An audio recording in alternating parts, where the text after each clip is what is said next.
se inscreva no canal, curta e compartilhe. Temos vídeos novos todos os dias, 2 vezes por dia. A assombração do sobrado antigo. O sobrado estava abandonado havia décadas, mas mesmo assim ninguém ousava se aproximar à noite.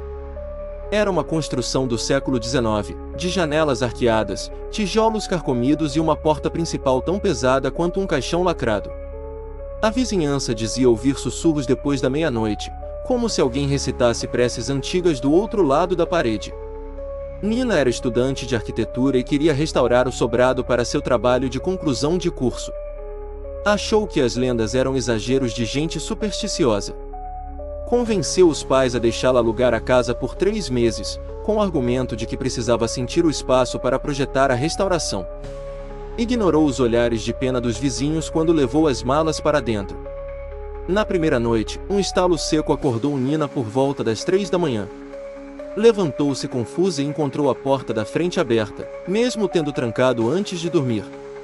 Achou que fosse o vento, mas o cadeado ainda estava fechado. A chave jazia no chão, do lado de dentro, como se tivesse sido cuspida pela fechadura. Decidida a não se deixar abalar, colocou a chave de volta e reforçou a tranca com um móvel pesado. Ao se virar, sentiu uma lufada fria atravessar seu corpo como um bafo antigo. Correu até a cozinha, acendeu todas as luzes e ali ficou até amanhecer, segurando uma faca e repetindo que tudo não passava de tensão. Nos dias seguintes, ruídos começaram a se tornar frequentes, batidas no teto, passos nas escadas e o som repetitivo de uma cadeira arrastando-se no andar de cima. Mas Nina estava sozinha e não havia móveis naquele cômodo. Gravou os sons no celular e mostrou para uma amiga, que sugeriu uma visita de um padre. Quando o padre chegou, parou na soleira e se recusou a entrar.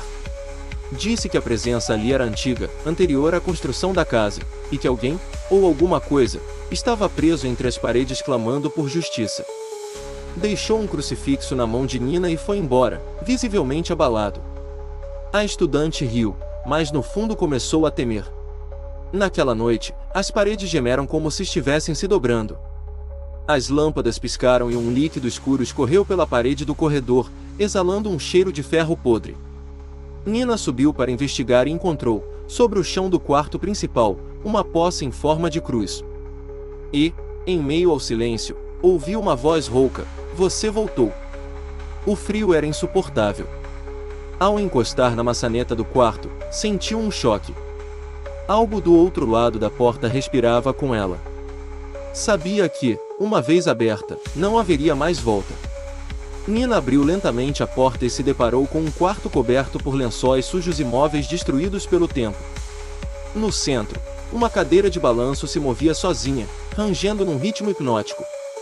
Sobre a parede ao fundo, alguém havia escrito com carvão: "Ela ainda sente." Quando se aproximou da cadeira, o chão de madeira estalou e uma fresta se abriu revelando um alçapão escondido. Ao tocá-lo, ouviu um gemido baixo vindo das profundezas. Algo ali embaixo respirava, e não era humano. A madeira estava fria como o gelo, mesmo em pleno verão. O alçapão estava trancado com um cadeado antigo, mas Nina encontrou uma chave enferrujada dentro de um livro no criado mudo. O livro era um diário, de 1872, escrito por uma mulher chamada Amélia, que narrava os dias em que foi trancada naquele sobrado pelo próprio marido. O último registro dizia: "Ele me enterrou viva." Com as mãos tremendo, Nina destrancou o alçapão e uma lufada de ar pútrido invadiu o quarto. Uma escada de ferro levava para um porão desconhecido. Desceu com o celular como lanterna, tentando gravar tudo. Ao alcançar o chão, viu marcas de unhas nas paredes e um esqueleto vestido com trapos de noiva encostado ao canto. De repente, o celular apagou e a escuridão se tornou total. Um choro baixo, feminino, começou a ecoar no porão. Nina acendeu um fósforo e viu, ao lado do esqueleto, uma boneca de porcelana com olhos costurados. A boneca virou a cabeça lentamente e sorriu. Nina gritou e subiu às pressas, trancando o alçapão. Passou a madrugada em claro, olhando fixamente para a porta do quarto, que agora pulsava como se respirasse. Não sabia se havia libertado algo ou se havia despertado uma maldição. Nos dias seguintes, Nina passou a ver vultos no espelho e ouvir sua própria voz falando sozinha enquanto dormia. Sentia-se cada vez mais distante de si mesma, como se estivesse sendo possuída pelas memórias de Amélia. Já não sabia onde terminava seu pensamento e começava o da morta. Até que, numa madrugada, acordou na cadeira de balanço, com o vestido de noiva rasgado sobre seu corpo e os olhos da boneca ao seu lado. A partir daquela noite, o sobrado se tornou vivo. As paredes pulsavam em uníssono com o coração de Nina, que agora mal reconhecia sua imagem no espelho. Seus olhos estavam mais escuros, sua pele mais pálida. A casa a absorvia, pouco a pouco. Tentou sair, mas todas as portas estavam trancadas por dentro. As janelas estavam vedadas com tábuas que jamais vira antes. Gritou por socorro, mas a voz era abafada por uma estranha força. Ao seu redor, o som de passos ecoava, como se dezenas de pessoas caminhassem ao mesmo tempo pelos corredores. Encontrou novas páginas do diário de Amélia que antes não estavam lá. Cada página surgia do nada, como se a casa estivesse despejando sua própria memória. Numa delas, lia-se: "Quando ele me prendeu aqui, prometeu que nunca mais veria a luz do sol. Agora, somos uma só." Começou a perceber que seus movimentos não eram mais seus. Às vezes acordava em cômodos diferentes, vestida de forma estranha, com as mãos sujas de terra. Num desses despertares, viu uma cova recém-aberta no quintal dos fundos e um crucifixo quebrado sobre um monte de terra. As noites tornaram-se pesadelos contínuos. O choro da boneca, a risada da cadeira de balanço, os vultos no espelho. E, acima de tudo, a figura de um homem alto, de cartola, que surgia sempre parado à beira da escada, olhando para ela com olhos vazios. Ela tentou queimar o diário, mas o fogo se apagava sozinho. Jogou a boneca no rio atrás do sobrado, mas ela reaparecia sempre sobre sua cama. Cortou os cabelos em desespero, mas no dia seguinte estavam longos e negros, como os de Amélia. Por fim, Nina entendeu: a casa não queria ser restaurada. Queria ser lembrada. E, para isso, precisava de um novo sacrifício. Certa madrugada, Nina seguiu o homem de cartola por corredores que pareciam se esticar infinitamente. Ele não andava, apenas deslizava, sempre um cômodo à frente, sempre no escuro. Parava às vezes para olhar por cima do ombro, revelando um rosto sem boca, apenas pele costurada. Ele a levou até uma sala que jamais vira antes. As paredes eram cobertas por espelhos trincados, todos refletindo momentos diferentes. Nina chorando no porão, Nina vestida de noiva, Nina deitada em um caixão, e Amélia sorrindo dentro de seu corpo. Cada espelho parecia uma sentença. No centro da sala, havia uma poltrona de dentista, velha e manchada. Ao lado, uma mesa com instrumentos cirúrgicos enferrujados. O homem indicou o assento.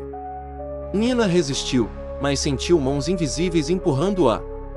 Quando se deu conta, já estava presa pelas correias. A dor começou com um som. Um chiado metálico preencheu seus ouvidos e depois se espalhou pelos ossos.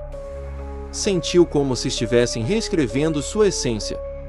Os espelhos vibraram em uníssono, até que todos estilhaçaram ao mesmo tempo, liberando uma nuvem escura que se fundiu a ela. Quando acordou, estava no porão, com o corpo coberto de terra.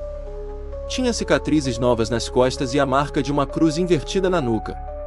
A casa, agora, a aceitava como parte dela. Era a nova guardiã, a sucessora de Amélia. Não precisava mais comer, nem dormir. Caminhava pelos cômodos em silêncio, aparecendo às vezes nas janelas para assustar os que ousavam se aproximar.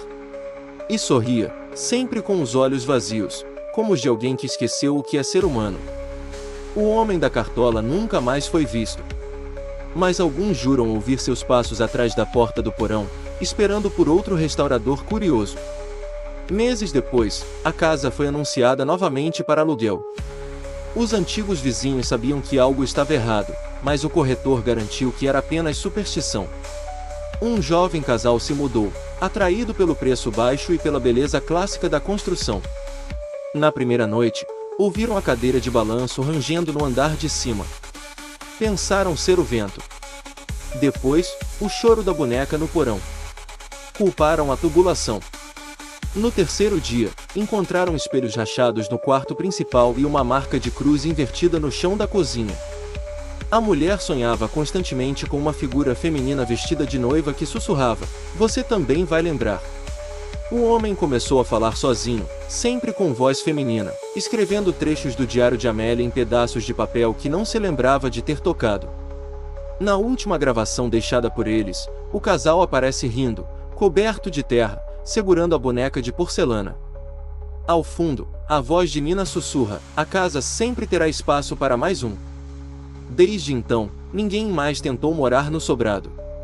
Os vizinhos dizem que ele pulsa à noite e que, se você encostar a orelha na parede, pode ouvir Amélia, Nina e outros, todos contando sua história ao mesmo tempo, em uma língua esquecida. Mas há sempre alguém curioso o suficiente para abrir a porta. Se você sente que essa história merece continuar sendo contada, considere nos apoiar no Apoia-se. Com sua ajuda, podemos trazer mais histórias sombrias como esta à tona, explorando os mistérios que assombram nossa imaginação.